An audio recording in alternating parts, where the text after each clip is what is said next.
Na naman ng mainit na balita mula sa mundo ng politika, isang malaking balita ang umabot sa ating mga radar ngayong araw. Ang chief ng Philippine Police na si PNP General Torre ay naharap sa matinding kontrobersiya matapos siyang hilahin at isama sa Senado sa ilalim ng isang investigasyon na pinangunahan ni Senator Amy Marcos. Ayon sa mga ulat, may mga seryosong aligasyon na kinakasangkutan ng PNP chief na maaaring magdulot ng malubhang parusa kabilang ng posibleng pagkakakulong. Ang mga aligasyon ay nag-ugat mula sa isyu ng umano'y katiwalian at hindi pagkilos na tama hinggil sa mga insidente ng pag-abuso sa kapangyarihan sa loob ng hanay ng PNP. Sa harap ng Senate hearing, sinabi ni Senator Amy Marcos na hindi na pwedeng patagilid ang mga ganitong klaseng issue at kailangan managot ang mga opisyal ng gobyerno kahit pa ito'y mataas na posisyon sa PNP.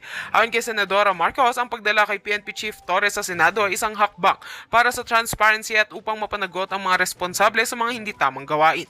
Hindi rin pinalampas ni Marcos ang mga palpak na operasyon ng PNP na magdulot ng maraming problema sa mga mamamayan.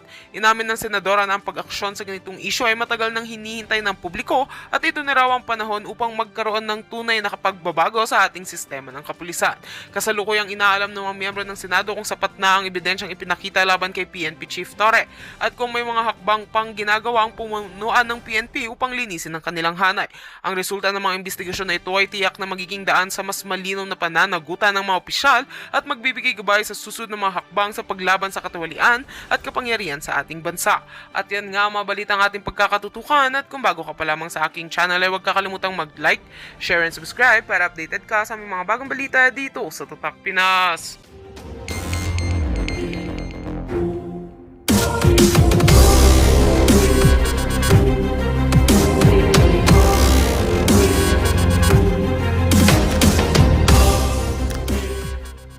Attorney Dana, please. Good morning. The Committee on Foreign Relations respectfully acknowledges the presence of our distinguished guests, namely, from the Department of Justice, we have Secretary Jesus Crispin C. Remulla, Chief State Counsel Dennis Arvin L. Chan. From the National Security Council, we have Director General Eduardo Año, together with Deputy Director General Nestor Erico, Deputy Director General Marlo Guloy, Assistant Director General Jonathan E. Malaya. Okay. From the Armed Forces of the Philippines, we have Lieutenant General Jimmy D. Larida, PN, together with Major General Elmer B. Suderio, PA. Okay. From the Department of National Defense, we have From the Department of National Defense, we have Secretary Gilberto C. Teodoro Jr. From the Philippine Center on Transnational Crime, we have Executive Director Anthony Alcantara. Okay. From the Philippine National Police, we have Police General Romel Francisco Di Marbil, Police Major General Nicolas De Loso Torre III, Police Brigadier General Jean Fajardo. Okay. From the Department of Transportation, Office for Transportation Security, we have Administrator Arthur Bisnar. From the Department of Foreign Affairs, we have Undersecretary Helen B. De La Vega, Chief Coordinator Bernadette Felici Fernandez, and Officer in Charge Attorney Paul Saret. From the Department of the Interior and Local Government, we have Secretary Juanito Victor C. Remulla. I'm sorry, may I interrupt? The DFA has not sent any legal representative. Our Office of Treaty and Legal Affairs, ma'am. Yes, Attorney Paul Saret. Saret, yes. You can speak on their behalf. Thank you. So from the Department of Interior and Local Government, Secretary Juanito Victor C. Remulla. From the Office of the Deputy Executive Secretary for Finance and Administration, Office of the President, we have Deputy Executive Secretary Amante A. Liberato. From the Securities and Exchange Commission, we have Attorney Ferdino Logi S. Santiago. Okay. From the Civil Aviation Authority of the Philippines, we have Lieutenant General Raul L. Del Rosario, AFP, retired. And from the Academe, Attorney Alexis F. Medina. Also in the gallery, we have Secretary Mark Leandro Dong El Mendoza and Assistant Secretary Rose Virginie B. Inigo. That will be all, ma'am. Yes, thank you very much. And pursuant to Section 2 of the Rules of Procedure governing inquiries in aid of legislation, granting the Senate Committee the power to initiate inquiries if the matter is within its competence, the Committee on Foreign Relations hereby called this inquiry in aid of legislation to discuss the following. 1. The clarification of the involvement and the roles of the International Criminal Court, the International Criminal Police Organization, and the various government agencies in the arrest of former President Rodrigo Roa Duterte. Number 2, confirmation that measures were taken to ensure that the rights of former President Duterte under domestic laws and relevant treaties were properly protected throughout the process. And Number 3, that such other matters that may aid the committee in crafting necessary legislation on the coordination between Philippine authorities and international tribunals and law enforcement organizations. Having stated the agenda, I invite you to join me view the video clips collected during the incident.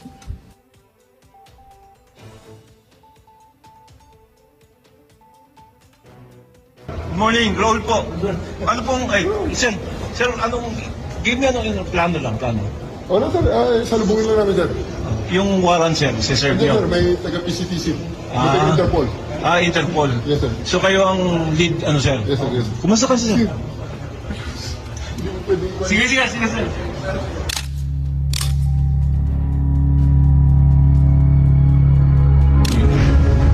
Warrant of arrest. So, you will just have to pay. Kung hindi ako papayag, kung kakampi ka dyan sa mga puti, you better go back to them and have the legal... I am a citizen of this country, a former president, and you show me a piece of paper and you're asking me to go with you.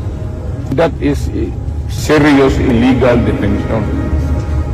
Former President Rodrigo Duterte cries out illegal detention at William Moore Air Base after he was served an arrest warrant from the International Criminal Court. The former president was arrested upon his arrival at the Ninoy Aquino International Airport on Tuesday, March 11. Duterte's arrest came amid a case before the International Criminal Court for alleged crimes against humanity during his administration's war on drugs. For and against you in a court of law. And I want to ask you sir if you understand these rights. Of course, coming from you, it's very clear. Now that you were asking sir for the basis of the warrant, the ICC had issued a warrant pursuant to Article 25(3)(a) of the statute for crimes against humanity and pursuant to Article 7(1)(a) of the same statute for murder, sir. Buhay ko, sir. Buhay ko, sir. Generally speaking, sinabi, sana nakaprepare po kami, dinala namin ng mga gamot na kailangan. Sir, this is a police operation. Hindi ko naman sir, ulitin natin ito sir ha. Sandali muna. Square one. Are you saying I place the former president under arrest? The issue sir is for you to choose 3 people to accompany here. May bus dyan. And you will take it. Chartered flight. Chartered flight from... So we need to know bringing our president.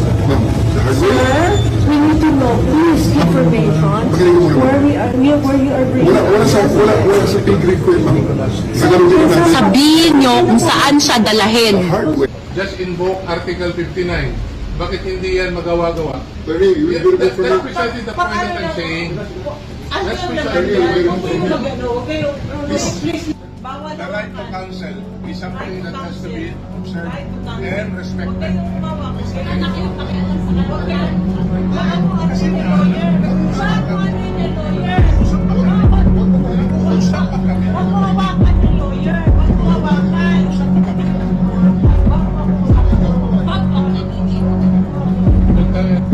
Wag mo hawakan yung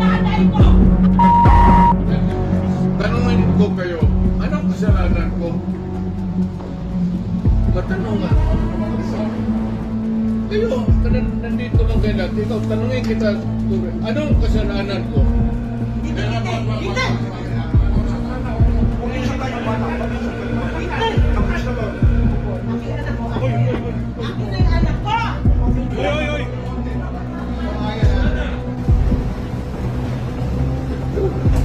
Hihilain mo yan. Hihilain mo yan. Ako maniwala ka, hihilain mo yan. Takot ako manas. Pero hihilain mo yan. Is that our intention? You have to kill me to bring me to Hague. Is that our intention?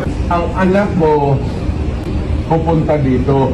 Yes, sir. Hindi pa pasukin yan. Hindi ninyo, ikaw, Yes, sir. hindi mo Upon my orders. hindi mo pinapasok. Yes, sir. Upon my orders, sir.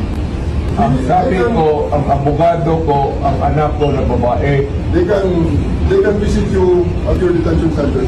Hindi nila ako pinapapasok dito sa airbase.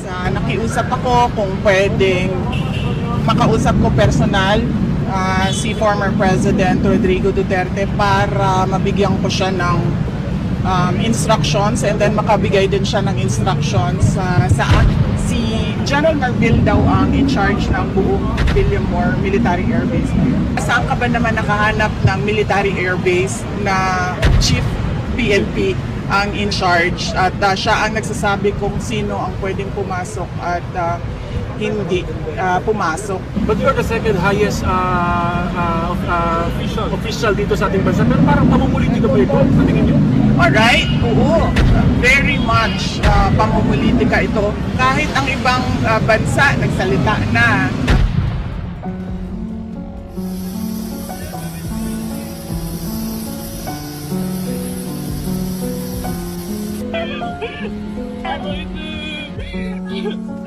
Mamiss ka namin.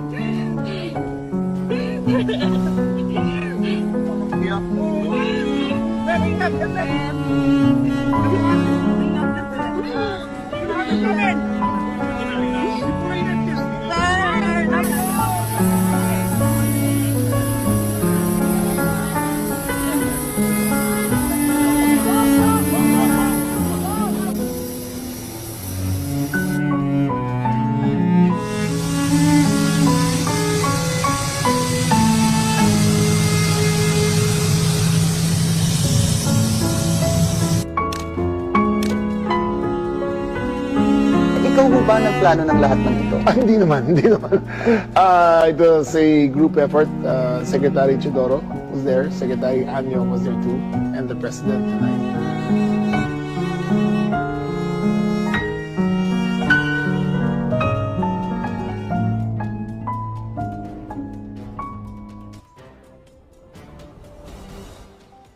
Maraming salamat.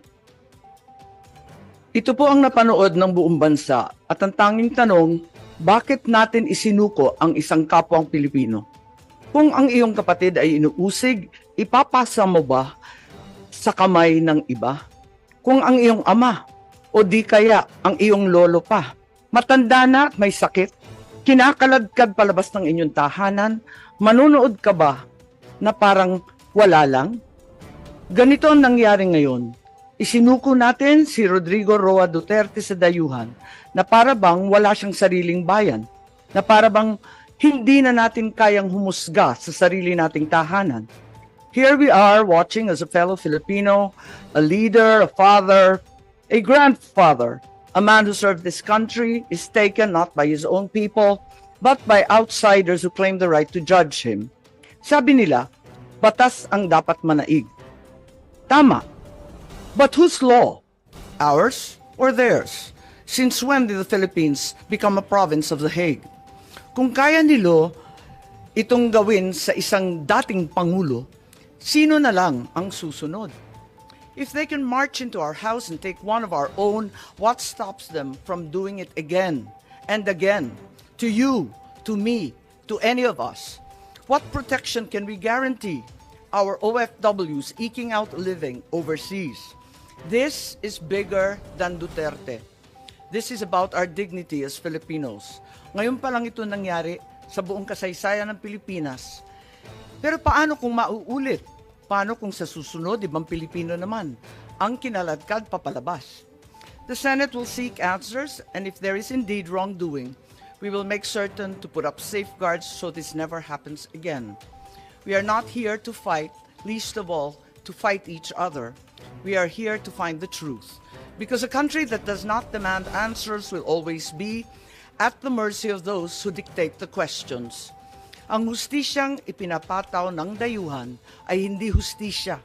Ito ay pang-aalipin. Ito ay pagkontrol. At mga kababayan ko, hindi tayo alipin. Tayo ay Pilipino. At kung Pilipino ka, hindi mo kailanman isusuko ang iyong kapwang Pilipino. Hindi mo isusuko ang iyong pagiging Pilipino. We call on Senator Bongo, who also has a preliminary statement.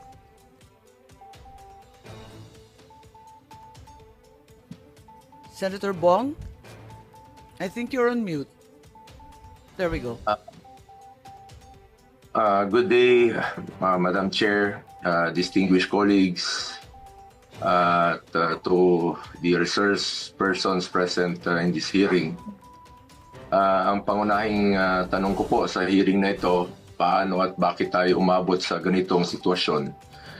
Meron naman tayong umiiral na hustisya sa bansa, meron naman tayong sariling mga batas at korte.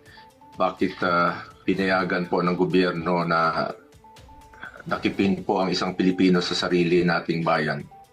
Sabi nga ng mga nakakarami, too late the hero.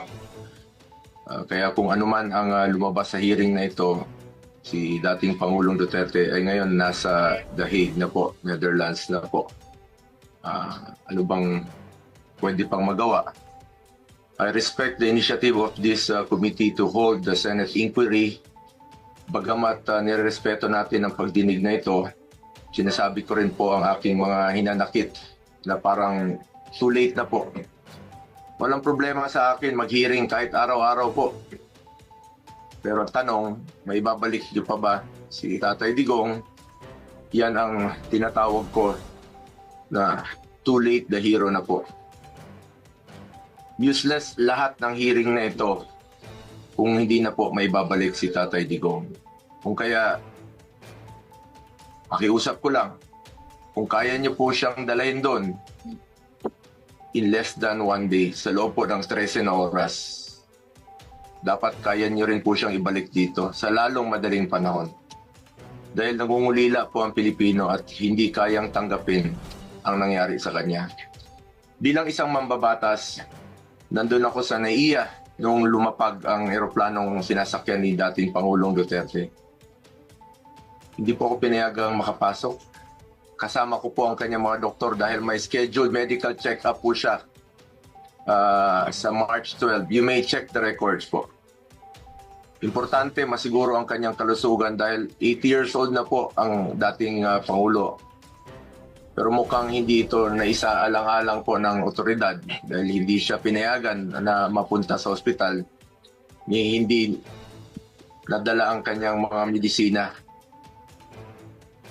Alam niyo po, ako ang nagpapadala ng medisina niya sa bahay niya. Linggo-linggo po yan. Dahil yan po ang pinangako ko sa kanya noon. Bagamat hindi na po siya nakikialam sa akin sa politika. Pero sa kanyang medical, ay yan ang pinangako ko sa kanya. Na hindi ko siya pababayaan habang buhay. 27 po ang kanyang gamot. Sana po'y maibigay rin ang kinakailangang gamot at medical attention sa kanya habang nasa ibang bansa. Dahil karapatan naman po ito ng bawat tao. Constitutional right po natin yan. Sanay po siya na merong nurse, sanay po siya na may doktor na nag-aasikaso sa kanya. Naikwento nga sa akin ni Atty. Mejaldea na yung unang bumisita siya sa detention cell ay nakapaa siya dahil hindi po na naipasok ang kanyang mga gamit. Alam niyo, hirap na siya mag-medyas. Hindi na niya kayang mag-medyas mag-isa. At ngayon, it took Atty. Mejaldea several days bago maipasok yung mga kagamitan na kailangan ni Tatay Digong. Mahirap talagang kanyang sitwasyon ngayon na nakadetain. Sa unang pagharap ni dating Pangulong Duterte sa ICC, napansin natin iba po ang kanyang pananalita. Marahil ito ang estado ng kanyang kalusugan. Sa totoo lang po, Several times na po naobserbahan ko yan noon. Yung kanyang pananalita, ganun yan. Pag hindi po naibibigay sa kanya yung saktong medisina na dapat niyang inumin. Marami na pong karamdaman si Tatay Digong. Sino ba namang 80 years old na walang gamot na iniinom at walang karamdaman? Yun po ang aking kinakatakot sa ngayon, ang kanyang kalusugan at ang kanyang kaligtasan.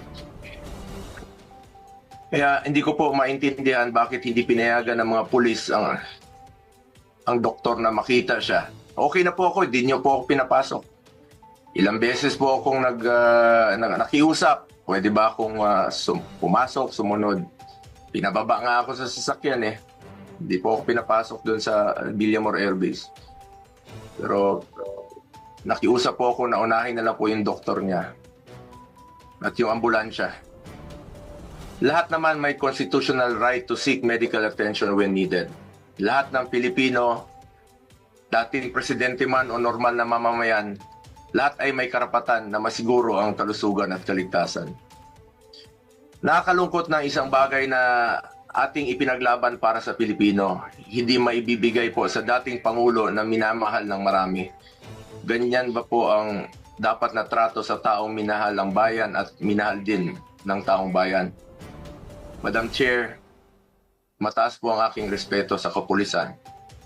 Lalo na po sa mga babae, mataas po ang aking respeto sa kanila. Noong nakaraang administrasyon, nanumbalik ang respeto ng ating mga kababayan sa kapulisan. Taas noo po ang ating kapulisan, ang ating mga sundalo. As its highest ang respeto sa PNP.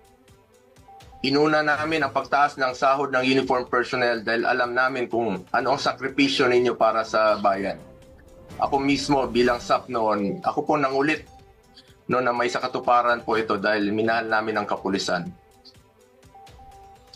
Ngunit nakakalungkot, Madam Chair, na noong nandun ako sa NAIA, nakikita niyo naman po sa video, nagtanong lang po ako sa PNP spokesperson kung saan kami dapat pumunta.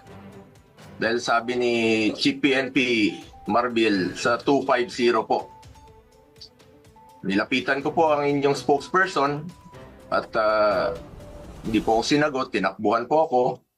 Sana naman bilang spokesperson, konting sagot lang naman po. Konting respeto, sumusunod naman po kami sa batas. Hindi naman siguro dapat ipagkait sa atin ang respeto at higit sa lahat ang katotohanan. Sa totoo lamang po, ilang beses na po nagsinungaling si now Brigadier General Jean Pardo. Sana po, ma'am, bilang spokesperson, totoo lang po ang sabihin mo, alang-alang sa bayan. Your duty is to be loyal to our flag and to our country. Minahal namin kayo ni dating Pangulong Duterte. Sana, konting respeto lamang po. Kung nagawa niyo yan sa akin, magsinungaling, mas nagagawa niyo po yan sa ibang tao. Respeto lamang sana. Gaya ng pagrespeto at pagmamahal namin sa uniform personnel. Pangalawang beses na po ito na hindi ka sumagot ng totoo. Sa interview mo, sinabi mo nagpupunas lang ng pawis ang ilang pulis na nakuna ng video na umiiyak habang inaaresto si Pangulong Duterte. Mapigilan mo bang umiyak? Nasasaktan po yan. Doon lamang po tayo sa katotohanan at piliin nyo lang laging magsabi ng totoo alang-alang sa bayan. We must always entrust our loyalty to the Filipinos, to our flag, and to our country. Diyan naman po parating sinasabi ni dating Pangulong Duterte sa inyo. Just be loyal to our country and to our flag. Last, gusto nating malaman kung may nalabag ba na proseso ang pamahalaan, nabigyan ba po ng due process ang Pangulo dahil kung seryoso tayo sa pagbibigay ng hustisya, unang konsiderasyon dapat ang karapatang pantao at ang pagsunod sa due process. Sa totoo lamang po, hindi na po tatakbo si Tatay Digong sa inyo. Di na niya kayang tumakas. At alam niyo po yun. Di na niya kaya kayong takbuhan. Dahil hirap na nga siyang maglakad, nagsusungkod na nga lang po siya. Imbis na umunlad, bigla tayong umurong. OFWs, pinapauwi natin. Noon, ginagawa natin ang paraan. In fact, si dating Pangulong Duterte sumusulat yan sa mga king o sa leader ng ibang bansa para makauwi. And even nagre-raise tayo ng blood money para makauwi lang yung mga kababayan natin. Pero bakit baliktad niya yan? Bakit isinuko po ang sarili nating lahi? Hindi ko lubusang matanggap na siya ay nililiti sa ibang bansa gayong siya ay isang Pilipino. Samantalang mayroon naman tayong maayos na judicial system sa ating bansa na nirerespeto. Kasarinlan yan bilang isang bansa. May sarili tayong batas, may sarili tayong proseso, may sarili tayong korte at may kakayahan tayong panagutin ang sinumang nagkakasala sa ating bayan. Madam Chair, this is now a matter of principle, justice, and humanity. Hindi ba't may sarili tayong sistema ng hustisya? Kapag may Pilipinong nagkasala, dapat tayo po ang husga. We must protect our citizens and we must stand as one. Dagdag pa dito, Madam Chair, mula noon hanggang ngayon, naninindigan naman po si Solicitor General Minardo Guevara na walang jurisdiction ng ICC sa ating bansa. Kung consistent po ang gobyerno sa posisyon na ito na hindi kilalanin ang jurisdiction ng International Criminal Court, bakit hinayaan po nitong ma-implement ng warrant of arrest ang Interpol mula sa isang korte na hindi naman natin kinikilala?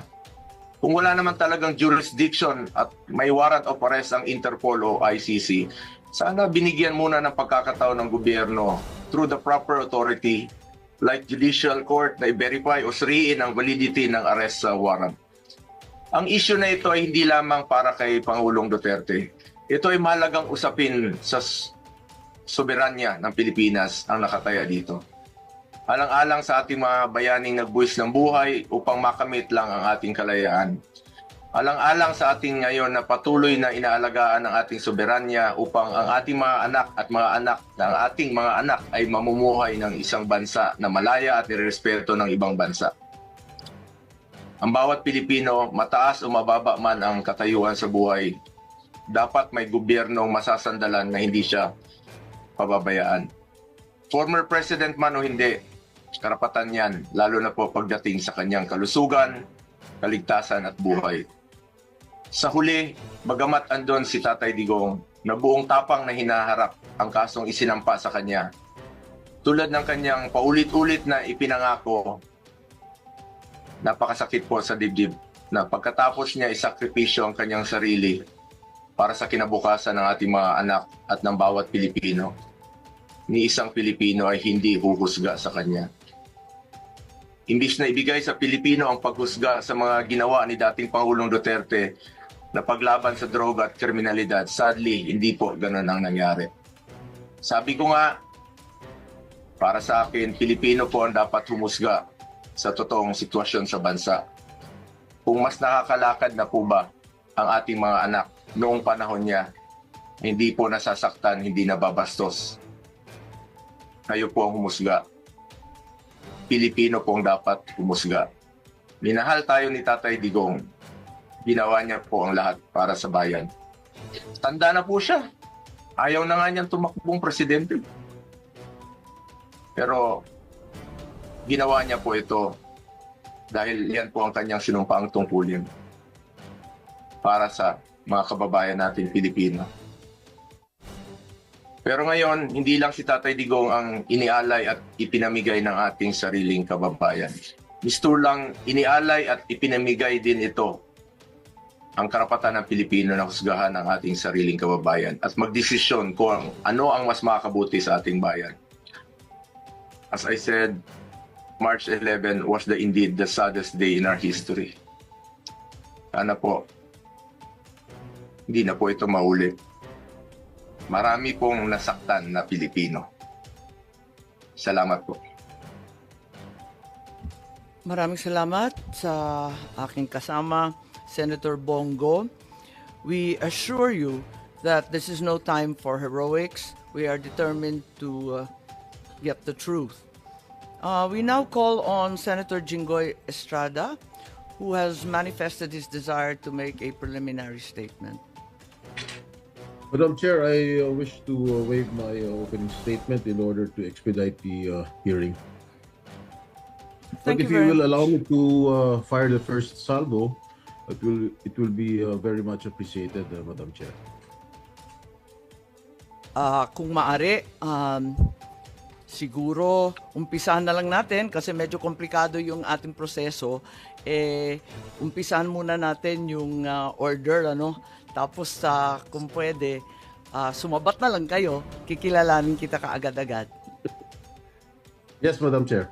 Maraming salamat. Okay, at this juncture, I call on the committee secretary to administer the oath to our resource persons. Kindly stand and raise your right hand and repeat after me.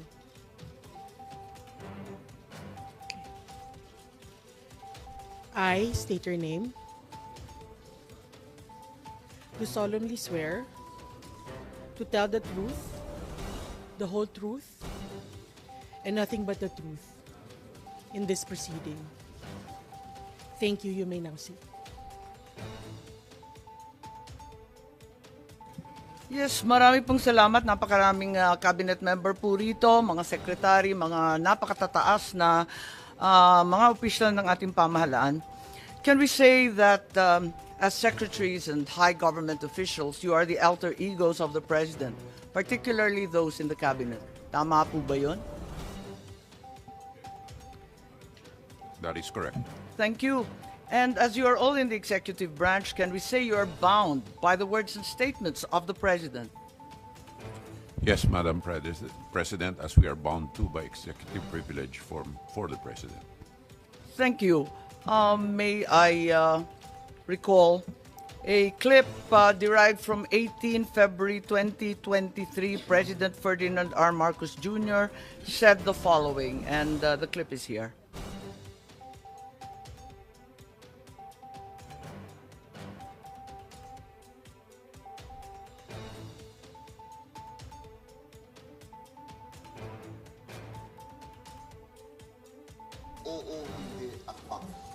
Papayagan ko sila dito, pero pag-turista lang sila. I'm sorry, this seems to be an earlier statement, 2022. Sa ICC,